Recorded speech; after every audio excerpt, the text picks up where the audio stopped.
রাতে রাতে বন্ধুরা, গুড মর্নিং। আমার বিয়ের কিছু পরপর সিরিজের মতো আমি ভিডিও ছাড়ছি। আর এখন দেখুন আমার গায়ে হলুদ হচ্ছে। আর যিনি দিচ্ছেন উনি আমার নিজেরই বড় যা হতে চলেছেন। উনি আমার ফার্স্ট গায়ে হলুদ দিলেন। প্রথমে দিয়ে দিয়েছিল মাসি, একটু কপালে ঠেকিয়ে দিয়েছিল, তারপরে উনি দিচ্ছেন। আর এখানে ভিডিও ফটোশ্যুট হচ্ছে, সেই জন্য উনি রেডি হয়ে বসেছেন সেইভাবে, সবাই যেভাবে বলছেন সেইভাবে। আর শুধু আমিই নয়, প্রত্যেকটা মেয়েই চায় তাদের এই স্পেশাল দিনগুলো, মুমেন্টগুলো যাতে স্মৃতিবন্দি হয়ে থাকে।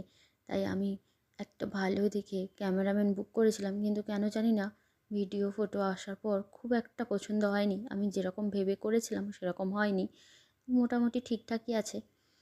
তো এই বাচ্চা মেয়েও খুব একটা বড় নয়, তো ও তারপর আমার গায়ে হলুদটা দিচ্ছে। আর তারপরেই আমার বাড়ির লোকেরা দেবে। তারপরই আমার পরপর 16 ভিডিও শ্যুটগুলো হচ্ছিল। যেভাবে ক্যামেরাম্যান বলছিল সেইভাবেই 16টা শ্যুট করছিলাম সবাই। আর তারপর আমি কয়েকটা ফটো আপনাদের দিচ্ছি। এগুলো তো ভিডিও নেই, তাই ফটোগুলোই দেখাচ্ছি যে কীভাবে হলুদের আমার ফটোগুলো উঠেছিল। যদি আপনাদের ভালো লেগে থাকে একটা লাইক করে দেবেন, আর পরপর আরও ভিডিও আসছে, সেগুলো দেখবেন।